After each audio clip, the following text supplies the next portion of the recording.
What up, guys? Long time no video. That's I'll say it's Verizon's fault. Being out here on the road, everything I do requires data, and I have a pretty large data plan. People who know they don't. It takes them about 10 seconds to gather their bearings and respond to how large my data plan is. And for whatever reason, I had a couple months where I was getting right up to it every month.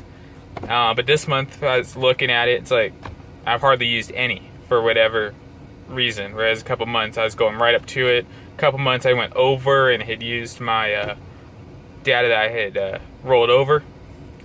So, I don't know why, but that's the case. So, finally got some data to use to do a video, give you guys a little update on how things are going, especially to satisfy my mini fan club of, I think it's 4 different people since my last video have asked me to do another one.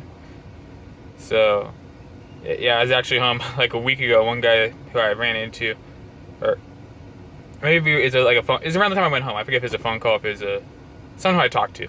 He's like, you should do a video, you haven't done a video in a long time, do a video.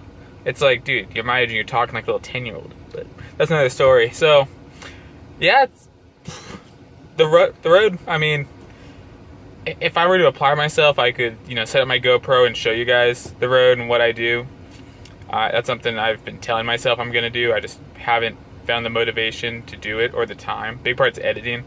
I've talked to a couple people about I shoot the footage, give it to them to edit, and share things. So private folders, they edit, show it to me before it's released. Blah blah blah. And it's just kind of like, that's doable. But then uploading that footage is going to cost me data. So I don't know. But now it's gotten really cool. I've posted about that, about different temperatures in different areas. So it's gotten, Old Man Winter is definitely here. Jack Frost is alongside him, nipping hard. I've invested in a few different winter accessories. One of those little hood hat things. It's right over there. I don't know if I want to grab it or not. Wraps around your head, keeps you all warm, parentally exposes your eyes and mouth.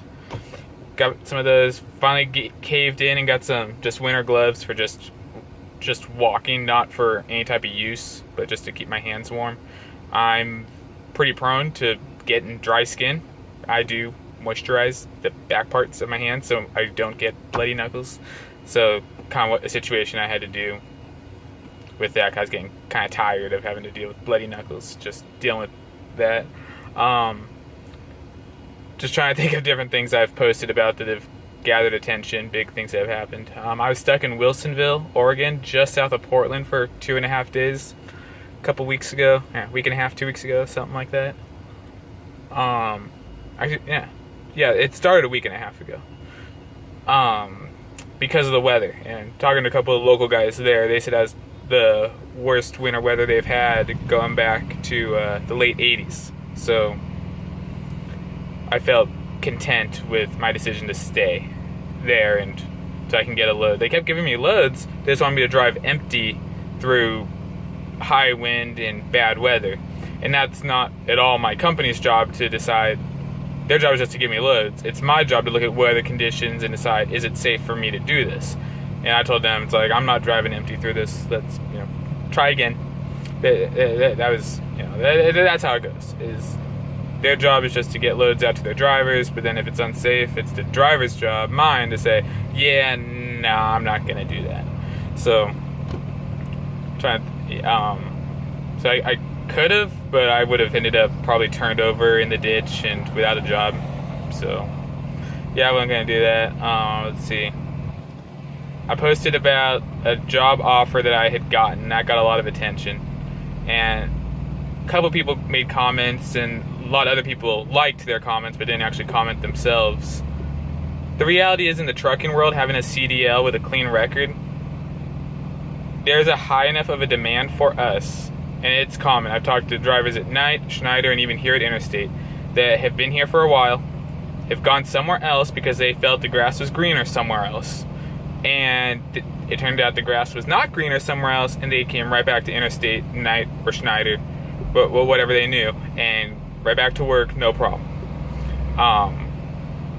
That's the reality. If you don't want to go to school, and because classrooms suck, I'll be the first one to tell you that. I do not like the classroom learning experience at all, or more like the classroom sleeping experience. The classroom sleeping experience is much better than the learning experience, at least for me. But yet you want to make an honest living, get your CDL. It's a great way to go. It's easy. Truck driving school is a month. They'll set you back a couple grand. There's ways to figure that out, come up with that money. And then there's a lot of entry-level companies that won't be the most pleasant of experiences, but they will reimburse you over the first year and a half. If you cannot come up with the money for trucking school, you can go to a really, really low company and go to their truck driving school, but then you have to sign your life to them for, I think it's 2 years. But you get experience, you got your CDL after that experience. If you keep your butt clean, then you go somewhere and start making money. So, so going back to my original post, though. So, if it's an offer that I'm not going to take. Any job offer that I would strongly consider, I would not talk about publicly. I would only post something that I was offered that I'm not going to take. But also, with that said, overall, I'm pretty happy at Interstate right now. My only complaint, and it's Interstate's problem, but I'd have to talk to a higher up, way above my pay grade about it, is the way that Interstate does things is, if you're solo, like me, is that they give you a region. I am tired of the West Coast. I'm incredibly tired and bored of I-5.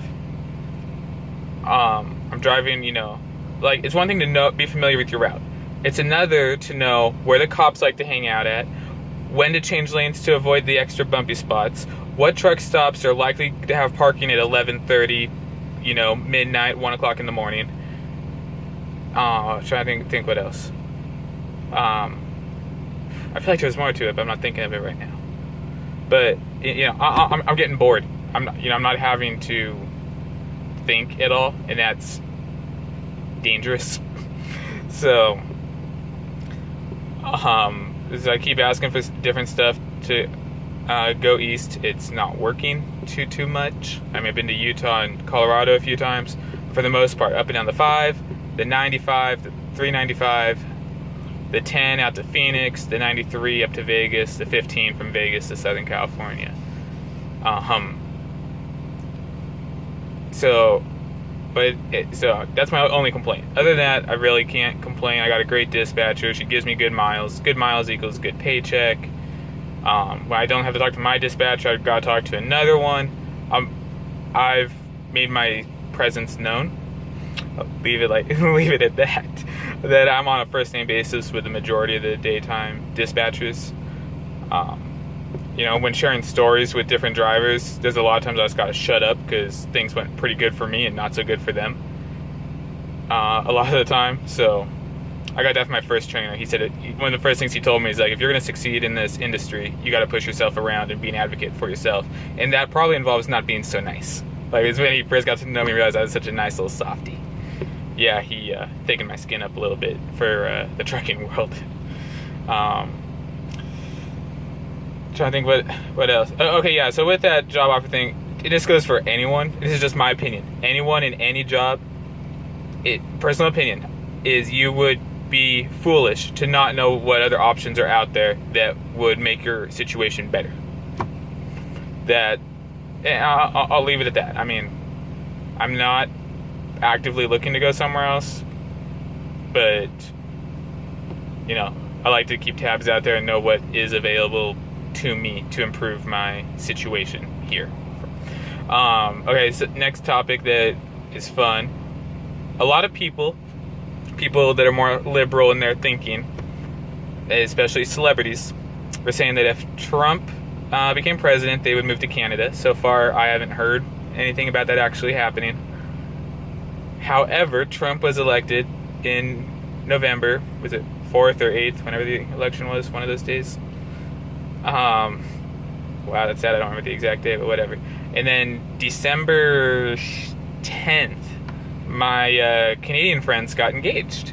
And they told me shortly thereafter that they were finally engaged and they wanted me at their wedding. And of course, I had just woken up. I was having that message with them, literally just laying down in bed. I'd been, asleep in dreamland like 2 minutes prior to that. I bounced out of bed excited for them. I'm very happy for Josh and Britt.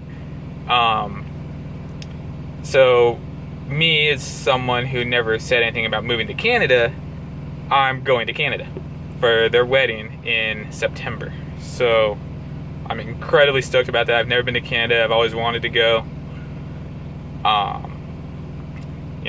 Been friends with Josh for a couple of years. Met his girlfriend at the time, now fiance, Britt, this past summer when they were out here for VidCon in Anaheim.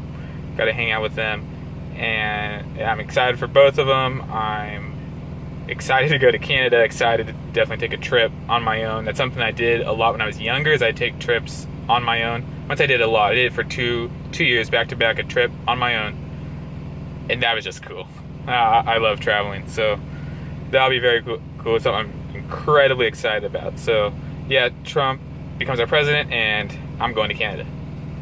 Except I have every intent of coming back, not moving there. But I'll be in Canada. I'm looking at airline tickets. How long do I want to go? I'm thinking I'll probably be gone for a week and a half, somewhere in that ballpark, in the fall. So that'll be a lot of fun that I'm very much looking forward to. So I think that's pretty much it as far as things with me are concerned. The big things and just thoughts I wanted to get out there. Definitely helps. I'm definitely becoming a fan of talking to people versus texting. A lot of people will text me and then I'll just call them right back.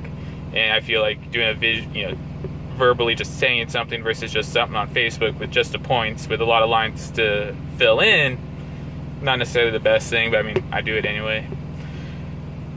But anyway, I guess we have 12 minutes. Yeah, that's long enough. But yeah, right now just hanging out in Lancaster, waiting on a load. And of course now I got a message sometimes since I've been filming that I didn't notice I got. So probably a load. Let's see.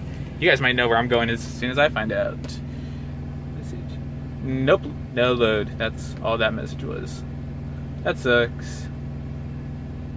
But okay, whatever. So yeah, don't know where I'm going. Just sitting here in Lancaster. Already delivered my load that I brought down from Washington. So anyway, yeah, that's what's going on with me. Any questions, comments, concerns, whatever, feel free. Call, if you have my number, call me. Or you guys right now can text me since I'm not doing anything.